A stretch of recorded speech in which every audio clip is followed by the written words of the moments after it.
Pam Bondi stepped out of the taxi and stretched her tired back. The flight had been longer than expected. 3 hours delayed due to bad weather, followed by turbulence that made sleep impossible. She glanced up at the Grand Meridian Hotel, its glass exterior reflecting the late afternoon sun. This would be home for the next few weeks. She had purposely not called ahead to announce her arrival. After buying a controlling stake in the Meridian Hotel Group 3 months ago, Pam had reviewed the financial reports of each property.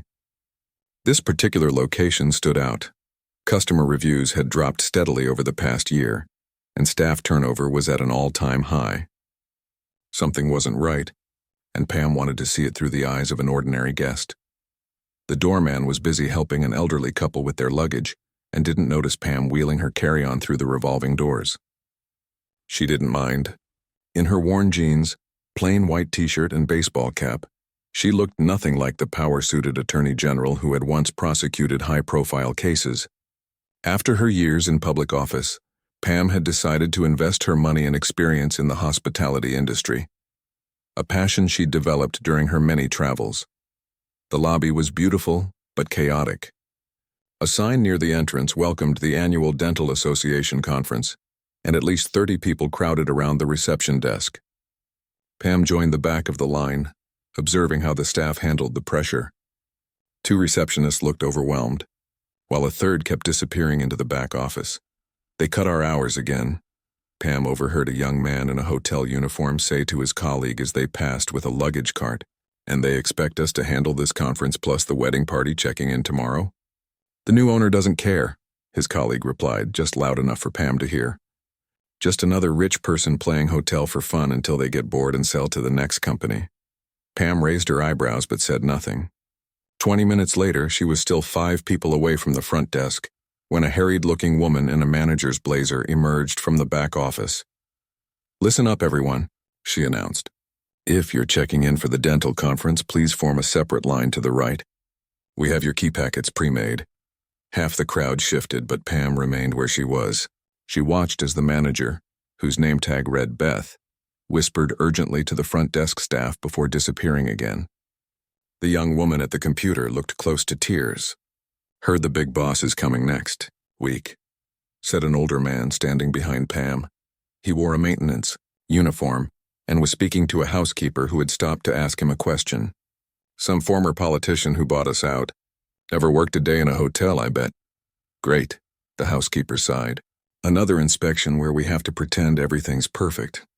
I'm still short 2 people on my floor, and they expect all 60 rooms cleaned by 3 o'clock. Pam felt a twinge of sympathy. She hadn't realized morale was this low. The reports had mentioned staffing issues, but nothing this severe. When Pam finally reached the front desk, the young woman barely looked up from her computer. Her name tag read Kayla. Dark circles under her eyes suggested she'd been working a double shift. "Welcome to Grand Meridian." "Checking in?" Kayla asked, her customer service smile not quite reaching her tired eyes. "Yes." "Reservation for Pam Bondi," she replied, sliding her ID and credit card across the counter. Kayla typed the name without reacting. Pam had registered under her real name, curious if anyone would recognize it from the company memos. "Apparently not. I have you down for 5 nights, standard king room," Kayla said, swiping Pam's credit card.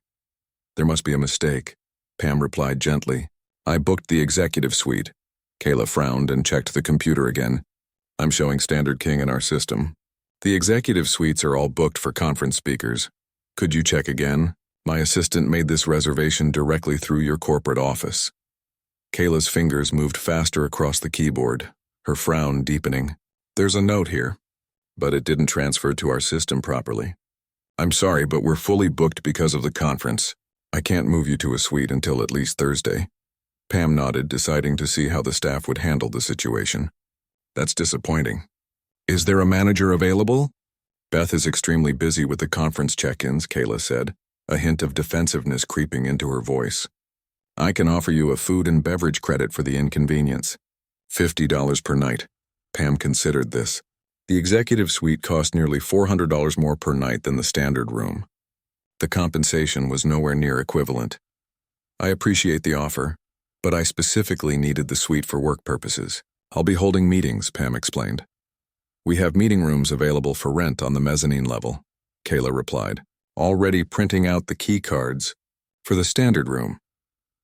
A young man appeared from the back office and leaned over to whisper to Kayla, "The Reynolds party is complaining again about the noise from the renovations. Beth wants you to handle it." Kayla's shoulders tensed. "I'm with a guest, Tom." She said it's urgent, Tom insisted before noticing Pam. "Oh, sorry." "It's all right," Pam assured him. "Renovations? I wasn't aware the hotel was under construction. Just the north wing," Kayla explained quickly. "Your room is in the south tower, away from the noise." "What kind of renovations are happening?" Pam asked, genuinely curious. No renovation plans had crossed her desk. Tom jumped in. "Just updating some of the older rooms. Nothing major." He gave Kayla a meaningful look before returning to the back office.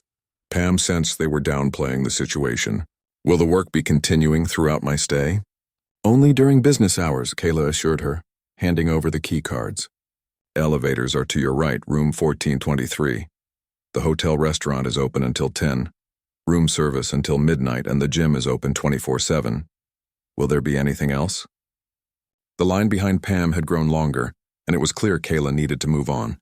Pam decided to continue her observation without creating more stress for the overwhelmed employee. "No, thank you. I appreciate your help." As Pam walked toward the elevators, she heard a loud crash from the direction of the restaurant, followed by raised voices. A food server hurried by, looking flustered as a guest complained about a spilled drink. The hotel was clearly operating at its breaking point. Inside the elevator, Pam found herself sharing the space with two housekeepers pushing a large laundry cart. "Sorry about the tight squeeze," one of them said, trying to make the cart smaller by pushing down on the towels. "No problem at all," Pam replied with a smile. The housekeepers continued their conversation as if Pam wasn't there. "So they're saying the new boss is coming for a surprise inspection? Why do they always do that?" asked the younger of the two. "Because they want to catch us doing something wrong," replied her colleague. "That's how these corporate types work. They've never changed a bed or cleaned a bathroom in their lives, but they know exactly how we should be doing it faster." Pam bit her lip to hide a smile. If only they knew she had worked as a hotel maid for 3 summers during college. Those jobs had taught her more about hard work and attention to detail than any corporate boardroom. As the elevator climbed, Pam listened carefully to their unfiltered conversation, learning more about the hotel's operations in 5 minutes than she might have gleaned from hours of official meetings. By the time she reached the 14th floor, Pam had a much clearer picture of what needed to change at the Grand Meridian, and it wasn't just the staff attitudes. She wheeled her bag down the carpeted hallway, noticing the worn spots and faded wallpaper that the renovation budget she'd approved should have addressed months ago. Tomorrow she would continue her undercover stay, gathering more information before the planned staff meeting, where she would finally reveal her identity. For tonight, though Pam was simply a tired traveler, looking forward to room service and a hot shower. The real work would begin in the morning. Pam woke to the sound of a vacuum cleaner in the hallway outside her room. She glanced at the bedside clock, 6:45 a.m. An early start to housekeeping, she thought, rubbing her eyes. Her standard king room was clean enough but showed signs of wear that bothered her professional eye. Scuffed furniture, a loose bathroom tile, and a desk chair that leaned slightly to one side. After a quick shower, Pam dressed in jeans and a simple blouse, still maintaining her casual appearance. She'd packed one business suit for when she finally revealed herself, but for now she wanted to continue experiencing the hotel as a regular guest. The hotel restaurant was her first stop.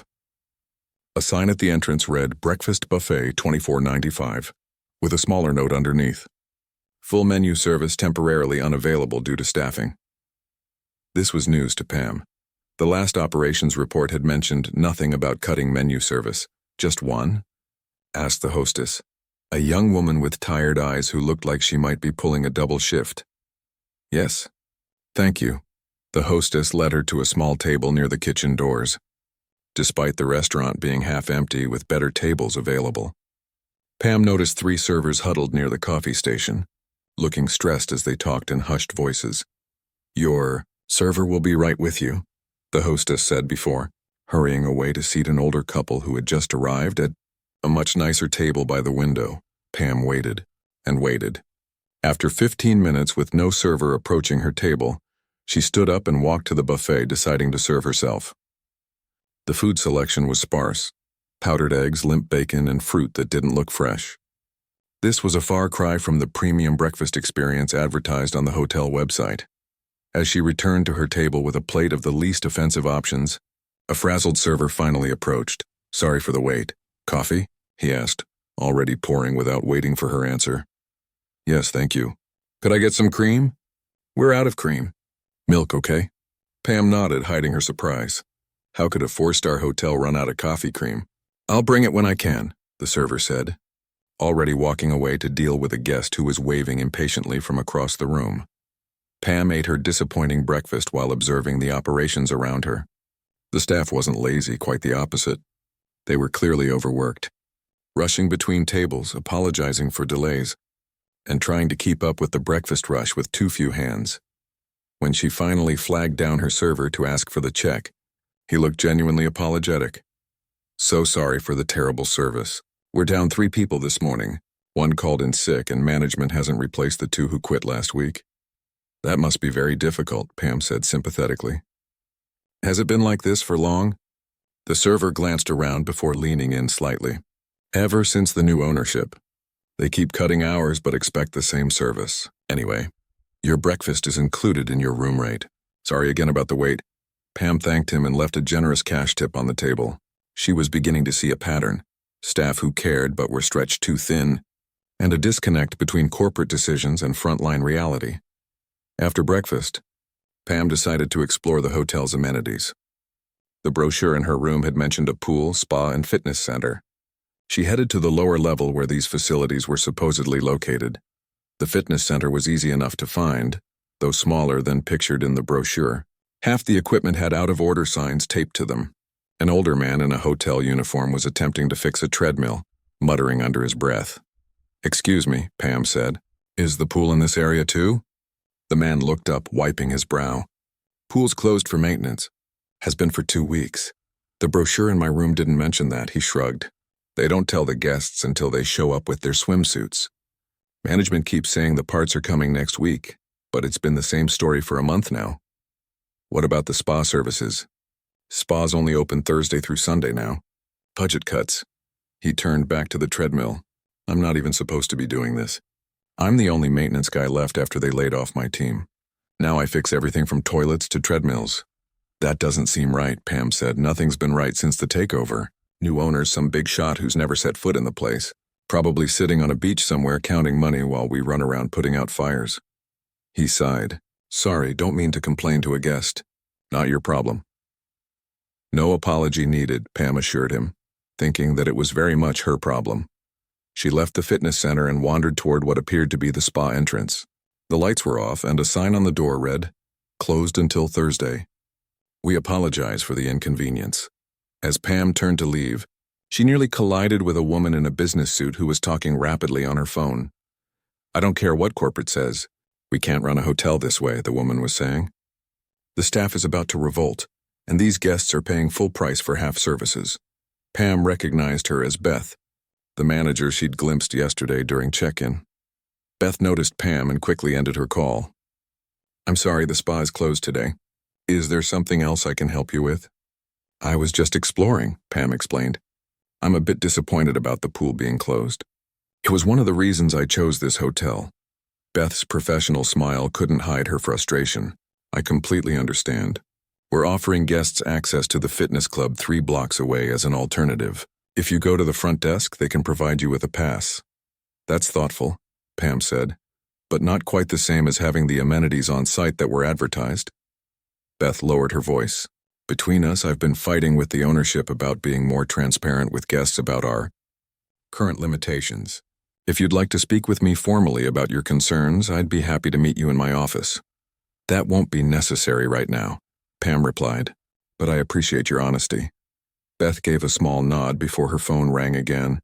"Excuse me, I have to take this," she answered as she walked away, her voice immediately returning to a stressed tone. Pam continued her exploration, finding her way to the hotel's small gift shop. The shelves were sparsely stocked, and a bored-looking cashier was flipping through a magazine behind the counter. When Pam entered, she quickly put the magazine away. "Can I help you find anything?" she asked. "Just looking," Pam replied, browsing the limited merchandise. "Business seems slow." "Yeah, we don't get many shoppers during the week." The cashier, her name tag read Diane, seemed eager for conversation. "Used to be busier before they cut my hours and raised all the prices. $26 for a tiny bottle of aspirin doesn't exactly bring in customers." Pam picked up the aspirin bottle, shocked at the price tag. "That seems excessive." "Corporate decision," Diane said with a shrug. "Same with the $12 bottles of water in your room. The new owners think they can make up for low occupancy by charging more for everything else. All it does is make guests mad." As if on cue, a red-faced man stormed into the shop. "Do you sell phone chargers?" "The front desk said you might have them." "We're out of stock, sir." "I'm sorry," Diane replied. "Unbelievable. No room service, closed pool, and now I can't even charge my phone." He turned and left as quickly as he had entered. Diane sighed. "And that's my day. One angry guest after another over things I can't control." Pam felt a twinge of guilt. While she hadn't personally made these specific decisions, she was now the owner responsible for this situation. The picture was becoming clearer, short-sighted. Cost-cutting had created a downward spiral of poor service leading to unhappy guests and demoralized staff. "Has anyone from corporate been here recently to see what's happening?" Pam asked casually. "Are you kidding? They haven't visited in months." Diane leaned forward, conspiratoriality. "The rumor has it the big boss is coming next week. Everyone's in panic mode trying to make this place look better than it is. The manager even ordered fake plants to hide the water damage in the lobby." "Water damage?" "From last month's pipe burst. They patched it but never fixed it properly." Diane suddenly seemed to realize she might be sharing too much. "But don't worry, it's nothing that affects the guests. Everything's perfectly safe." Pam thanked her for the information and left the shop, making mental notes of everything she'd learned. The situation was worse than the reports had indicated. Tomorrow's staff meeting, where she planned to reveal herself, couldn't come soon enough. But first, she wanted to experience one more aspect of the hotel, the evening service. As she walked toward the elevator, Pam passed two housekeepers speaking quietly in a corner. She caught fragments of their conversation, inspection, new owner, and layoffs, before they noticed her and fell silent. The fear in their eyes told Pam everything she needed to know about the current culture at her hotel. Something had to change, and soon. Evening arrived, and Pam decided to try the hotel restaurant for dinner. The lunch she'd ordered through room service earlier had been disappointing. Lukewarm soup, a wilted salad, and a 45-minute wait. She hoped the dinner service might be better. The restaurant had transformed since breakfast. White tablecloths now covered the tables, and soft lighting gave the space a more upscale atmosphere. A small sign at the entrance indicated a limited dinner menu due to staffing adjustments, but Pam was encouraged to see the effort to maintain some level of fine dining. "Good evening. Do you have a reservation?" asked the host, a middle-aged man with a polite smile that didn't quite reach his eyes. "No, I'm staying at the hotel. Just me for dinner," Pam replied. He checked his tablet. "We can seat you, but there's a bit of a wait." "About 30 minutes. We're short-staffed in the kitchen tonight." Pam glanced around at the half-empty restaurant. "I see several open tables." "Yes, but with limited kitchen staff. We're spacing out the seating to avoid overwhelming them." His explanation made sense, but it was another sign of the hotel's operational problems. "I understand. I'll wait at the bar," Pam said. The bar was busier than the restaurant. Business travelers and conference attendees filled most of the seats, many complaining loudly about various hotel issues. Pam found a spot at the corner of the bar and ordered a glass of wine. The bartender, a woman in her 40s with streaks of gray in her dark hair, moved with practiced efficiency despite the crowd. When she brought Pam's wine, Pam noticed her name tag read, Nancy. "Busy night," Pam commented. "Every night's busy when you're doing the job of 3 people, Nancy replied with a tired smile. "But I shouldn't complain. At least I still have hours. Half our staff got cut last month." A man in a dental conference lanyard 2 seats down chimed in. "This place has gone downhill. I've been coming to this hotel for 10 years, and I've never seen service this bad." Nancy's smile tightened. We're doing our best, sir. I know it's not your fault, the man said, softening slightly. But someone needs to tell corporate they're running this place into the ground. Pam sipped her wine, listening as more guests joined the conversation, each with their own complaint about the hotel. The common theme was clear. Everyone blamed corporate or the new owners for the decline in service and quality. Nancy handled the complaints with grace, neither defending management nor joining the criticism. Pam admired her professionalism in a difficult situation. When the bartender came back to check on her drink, Pam decided to probe a little further. I heard there's a new owner. Have things changed much since the takeover? Nancy glanced around before answering quietly. Like night and day. The old owners weren't perfect, but they understood hotels. This new one just seems interested in cutting costs and squeezing profits. She shook her head. Sorry, shouldn't be telling you this. No, I appreciate the honesty, Pam assured her. It helps to understand why things aren't working as they should. The worst part is feeling helpless, Nancy continued, seemingly relieved to talk to someone who wasn't yelling at her. We keep telling management about the problems, but they say their hands are tied by corporate. Meanwhile, we're the ones facing angry guests every day. The host appeared at Pam's side. Your table is ready, ma'am. Pam thanked Nancy and followed the host to a small table near the kitchen. Not the best location despite the many better tables still available. She understood this was likely how single guests were typically treated, but it reinforced her growing concerns about the hotel's approach to customer service. Her server appeared promptly, a positive change from breakfast. He introduced himself as Carlos and handed her a menu that was indeed limited, with only 6 entree options. The chef recommends the chicken tonight, Carlos said. The fish didn't come in fresh today and we're out of the steak. The chicken sounds fine, Pam replied. And a side salad to start. I'm sorry, we're out of mixed greens.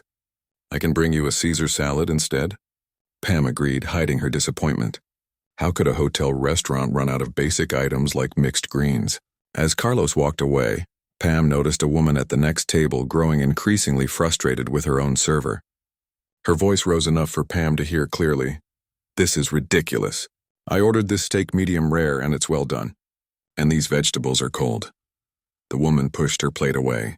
I want to speak to a manager. Her server, a young man who looked barely out of high school, stammered an apology. I'll get the manager right away, ma'am. And I can take the steak back. Don't bother. Just get me someone in charge. The server hurried away, looking close to tears. Pam felt a surge of sympathy for him. A few minutes later, Beth, the manager Pam had encountered earlier, appeared at the woman's table. I understand there's an issue with your meal, Beth began professionally. What followed was a textbook example of good crisis management. Beth listened patiently to the complaint, apologized sincerely, offered to replace the meal, and when that was refused, removed the charge from the bill and offered a complimentary dessert. The angry guest eventually calmed down, though she declined the dessert. As Beth turned to leave, Pam caught her eye and gave her a small nod of appreciation for handling the situation well. Beth returned a tired smile before disappearing back to her office. Carlos returned with Pam's Caesar salad, which was drowning in dressing. I'm so sorry about that, he said, nodding toward the next table. And I'm sorry about your salad, too. The new prep cook is still learning. It's all right, Pam assured him. Despite the subpar food, she was more interested in the staff interactions than the meal itself. Throughout dinner, Pam observed similar scenes playing out across the restaurant.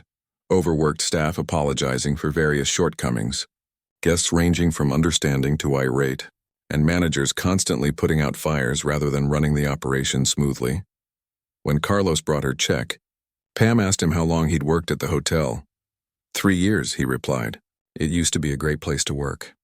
The kind of place where you could make a career, you know.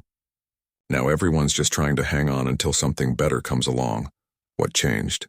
Pam asked, already knowing the answer but wanting his perspective. New ownership, new priorities. They don't see us as people, just numbers on a spreadsheet. Carlos lowered his voice. Between us, there's a betting pool among the staff on how long before they sell to another company. Nobody thinks they're in it for the long haul. This comment hit Pam hard. She had invested in the hotel group because she believed in the importance of hospitality and service, not just as a quick profit venture. The fact that her staff saw her this way without even knowing who she was made her question how the transition had been handled. After dinner, Pam decided to take a walk through the hotel, observing the evening operations. The conference areas were busy with dental association events. She noticed the understaffed setup crew rushing between rooms, trying to accommodate last-minute requests from conference organizers. In one hallway, she overheard a heated conversation between Beth and a man in an expensive suit who seemed to be from corporate headquarters. "These staffing levels are unsustainable," Beth was saying. "We need authorization to hire at least 3 more people in housekeeping and 2 in food service." "The directive from the top is clear," the man replied coldly. "No new hires until next quarter. The new owner wants to see improved margins before authorizing additional headcount. How are we supposed to improve anything when we can't even provide basic services?" Beth's frustration was evident. "We're losing loyal customers every day. That's not my problem. Make it work with what you have." He walked away, leaving Beth looking defeated. Pam slipped around the corner before Beth could see her. Her heart sank at the conversation. Who was this man claiming to speak for her? She had never authorized such rigid cost-cutting measures, especially not at the expense of service quality. Back in her room, Pam opened her laptop and began making notes of everything she'd observed. Tomorrow was the staff meeting where she planned to reveal her identity. She had seen enough to know that drastic changes were needed, not more cuts, but strategic investments in the right areas. As she prepared for bed, Pam heard loud voices from the room next door, more unhappy guests complaining about their stay. The walls were thin enough that she could make out their words clearly. Never staying at a Meridian hotel again.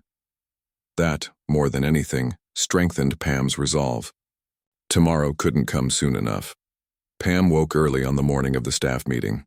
She had set her alarm for 5:30 a.m., wanting time to prepare both mentally and physically for the day ahead. After 2 days of playing the role of an ordinary guest, today she would step back into her position as owner. She showered and carefully applied her makeup, then slipped into the tailored navy suit she had packed specifically for this moment. The transformation was striking. Gone was the casual tourist, replaced by the polished professional who had built a successful career in law before turning to business. As she fastened her grandmother's pearl earrings, Pam reflected on everything she had witnessed. The short-staffed departments, the declining quality, the misguided cost-cutting measures, all implemented supposedly under her authority by people she had never even met. Someone in the management chain was making devastating decisions while using her name as cover. Her phone buzzed with a text from her assistant. "Staff meeting set for 9:00 a.m. in Grand Ballroom B. Hotel corporate team arrived last night. They have no idea you're already there." Perfect, Pam thought. She texted back a quick confirmation, then ordered room service for breakfast. She wanted one final experience as a guest before the reveal. The breakfast arrived 50 minutes later, 10 minutes longer than promised. The eggs were cold and the toast was burnt on one side. The server, different from previous days, looked exhausted as he set up the tray. "Sorry for the wait," he said. "The kitchen is backed up." "That seems to be a common situation here," Pam commented. "Yeah, we lost another cook yesterday. Just walked out in the middle of his shift. Can't really blame him, though." The server glanced at his watch. "I should get back." "Enjoy your breakfast, ma'am." Pam picked at the disappointing meal, her mind already focused on the coming meeting. At 8:30, she packed her small suitcase and left it with the front desk for storage. "Will you be checking out today?" asked the receptionist, a young woman Pam hadn't seen before. "Not exactly," Pam replied with a small smile. "I'll let you know later." The receptionist looked confused but nodded and stored the bag. Pam then made her way toward the conference area on the mezzanine level. She deliberately arrived 15 minutes early, finding an empty corridor where she could observe without being noticed. Staff began arriving in small groups. Housekeepers in their gray uniforms, restaurant servers still in their black pants and white shirts from breakfast service, maintenance workers in their navy coveralls. They chatted in hushed voices, many looking nervous. Pam recognized several faces from her encounters over the past 2 days. A group of suits arrived next, 6 men and 2 women with visitor badges that marked them as the corporate team from headquarters. They walked with an air of authority, barely acknowledging the hotel staff as they passed. Among them was the cold-eyed man Pam had overheard speaking harshly to Beth the night before. He appeared to be leading the group. At exactly 8:55, Beth arrived, looking stressed but professional in a charcoal pantsuit. She was carrying a stack of folders and speaking urgently into her phone. When she hung up, she took a deep breath, plastered on a smile, and entered the ballroom. Pam waited. At precisely 9 miles, she walked toward the ballroom doors, her heels clicking purposefully on the marble floor. 2 corporate team members who had been late were hurrying toward the same doors. "Are you from legal?" one asked Pam, noting her professional attire. "Something like that," Pam replied with a slight smile. The man held the door for her, and Pam entered the ballroom. The room was set up with rows of chairs facing a small stage with a podium. About 60 hotel employees sat facing forward, while the corporate team occupied the first row. Beth stood at the podium, mid-sentence in what appeared to be an introduction. "And so we welcome the team from corporate headquarters who will be conducting our quarterly review over the next 2 days. Mr. Wilson, our regional director, would like to say a few words about the visit from our new owner." The cold-eyed man, apparently Mr. Wilson, stood and moved toward the podium. Beth stepped aside, looking relieved to be out of the spotlight. Pam took the opportunity to quietly walk down the side aisle. A few heads turned in her direction, but most eyes remained fixed on the podium. "Good morning, everyone," Wilson began with a smile that didn't reach his eyes. "As you know, we're expecting a visit from the new owner of Meridian Hotel Group sometime this week. We haven't been given an exact date. These big executives like to keep us on our toes." A few nervous laughs rippled through the audience. "I want to be perfectly clear," Wilson continued, his voice hardening. "This visit is make or break for many of you. The new ownership has very specific expectations about cutting costs and improving efficiency. Those who cannot adapt to these new standards will not have a place in the new Meridian Group." Pam, who had reached the front of the room, felt her blood pressure rising. This man was threatening her staff while claiming to represent her interests. "In preparation for this visit," Wilson went on, "we expect every department to make additional cuts. Housekeeping will reduce room check frequencies. Food service will further limit menu options. Maintenance will defer all non-essential repairs. Front desk will—" "Excuse me," Pam said clearly, stepping forward into the light. Wilson looked annoyed at the interruption. "Yes, this is a closed meeting. If you're a guest, I'm afraid you'll need to—" "I'm not a guest," Pam said, walking directly to the podium. "At least not only a guest." She turned to face the room full of confused faces. "My name is Pam Bondi. I'm the new majority owner of the Meridian Hotel Group." The room fell silent. Wilson's face drained of color. Beth's mouth opened in shock. Among the staff, Pam could see recognition dawning on a few faces, those who had served her or spoken with her during her stay. "Ms. Bondi," Wilson stuttered. "We weren't expecting you until—" "Clearly," Pam cut him off coolly. "That was intentional. I've been staying here for the past 2 days, experiencing this hotel exactly as our guests do." She turned to address the entire room. "And I have to say what I've seen has been deeply disappointing, though not for the reasons Mr. Wilson might think." Whispers erupted across the room. Nancy, the bartender, was nodding slowly, a small smile forming on her lips. The maintenance man from the gym looked like he was trying not to laugh. Carlos from the restaurant was whispering urgently to his colleagues. "First, let me be clear about something," Pam continued. "I have never authorized the kind of extreme cost-cutting measures that have been implemented here. I have never directed anyone to reduce staff to unsustainable levels or to cut corners on guest services." She fixed Wilson with a firm stare.